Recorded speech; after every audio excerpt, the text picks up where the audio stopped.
She was called the Voice, the woman who made the heavens tremble with a single note and made millions believe in love. But behind the fame, behind the diamond smile and the flawless gowns, was a woman trapped between passion and pain, loyalty and loss, heaven and hell. This is the story of Whitney Elizabeth Houston, a love story that became a tragedy, a symphony of devotion, jealousy, addiction, and the relentless cost of loving too deeply. Before the lights, before the chaos, there was church. Whitney was born in 1963 in Newark, New Jersey, into music royalty. Her mother, Cissy Houston, was a gospel powerhouse. Her cousins were Dionne and Dee Dee Warwick. Her godmother was Aretha Franklin. Whitney grew up surrounded by music and discipline. Her voice was trained in the church, but her dreams reached beyond the pews. By 19, she was discovered by Clive Davis and signed to Arista Records. She was the girl America was waiting for, beautiful, elegant, innocent, powerful. Every song was perfection, every note divine. But behind that perfection was a young woman who craved something real, something that burned. And she would find that fire in the most dangerous place imaginable. When Whitney met Bobby Brown, the world gasped. She was the princess of pop, refined, glamorous, untouchable. He was the prince of the streets, wild, defiant, unpredictable. They met backstage at the 1989 Soul Train Awards. He made her laugh. She made him believe he could change. Friends warned her, "He's trouble." But Whitney smiled and said, "Everyone thinks he's the bad one. They don't know I've got a little bad in me too." It wasn't long before they became inseparable. Their chemistry was explosive, part romance, part rebellion. They married in 1992 in a lavish ceremony that made headlines worldwide. But what looked like a fairy tale from afar was already cracking behind closed doors. Bobby loved Whitney, but he hated her fame. He once said, "It's hard being Mr. Whitney Houston." Whitney's world revolved around music, perfection, and image.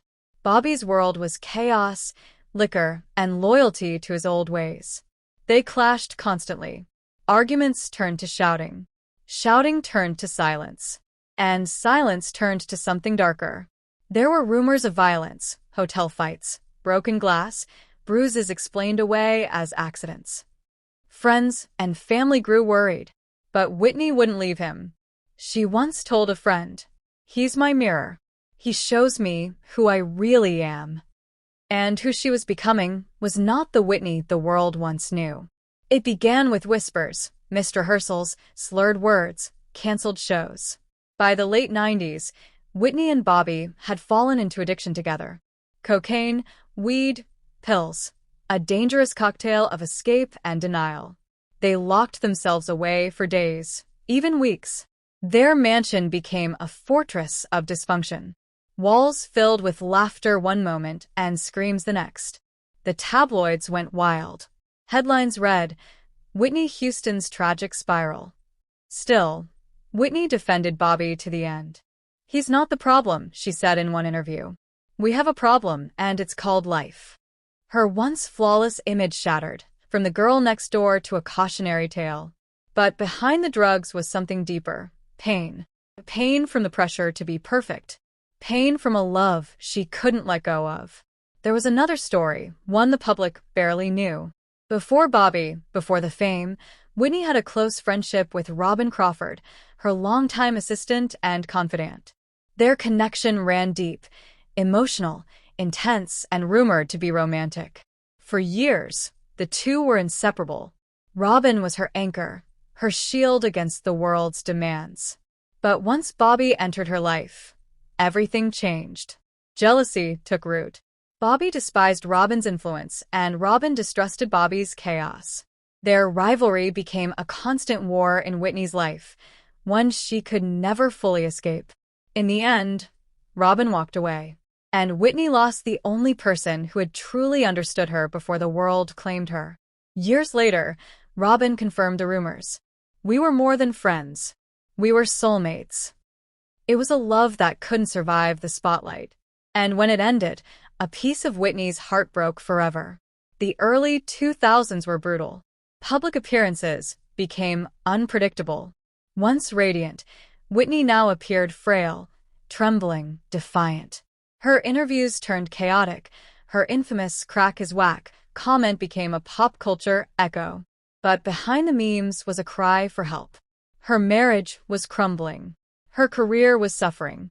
And her daughter, Bobby Christina, was growing up amidst the chaos. In 2003, police were called to their home after a violent altercation. Bobby was arrested for assault. Whitney stood by him again, her loyalty unshaken, even when everyone begged her to run. Finally, in 2007, she filed for divorce. It should have been freedom, but it felt like loss. Without Bobby, without Robyn, without the illusion of control, Whitney faced her demons alone. In 2009, Whitney made her comeback with "I Look to You." Her voice was weaker, but her spirit was fierce. The album was a success, a resurrection. For a moment, the world believed she had won. But the old ghosts never left.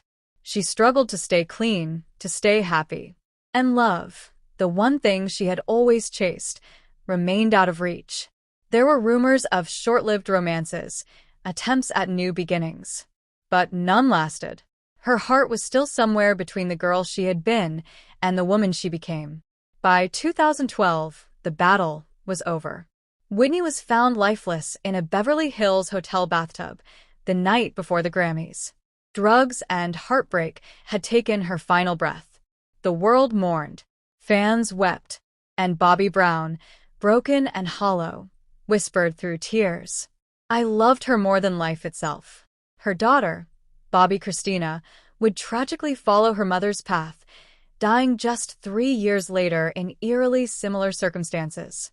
It was as if the pain of Whitney's love had passed down through blood, a generational wound carved by fame and addiction. But in death, Whitney became immortal. Her music, her smile, her voice, all frozen in time. The world remembers the scandals, the fights, the fall. But it also remembers that once, a woman stood on stage and sang with the voice of heaven, even while she was living through hell. Whitney Houston's life was a storm of love too deep and wounds too real. She loved the wrong man too long. She hid her truest love too well. And she gave too much of herself to a world that wanted only her perfection. She had everything: beauty, talent, fame. But all she ever wanted was love. And that, perhaps, was the one thing she could never keep. Whitney Houston, the voice that defined a generation, and the heart that broke beneath its own song.